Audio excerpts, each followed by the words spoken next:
కొండ మీద పండగ జరుగుతుంది. అంటే ప్రతి సంవత్సరం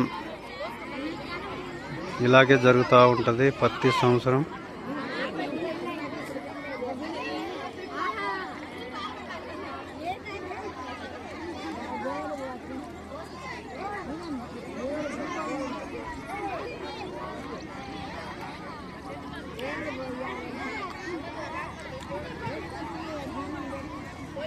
సంవత్సరం ఇలాగే జరుగుతుంటది.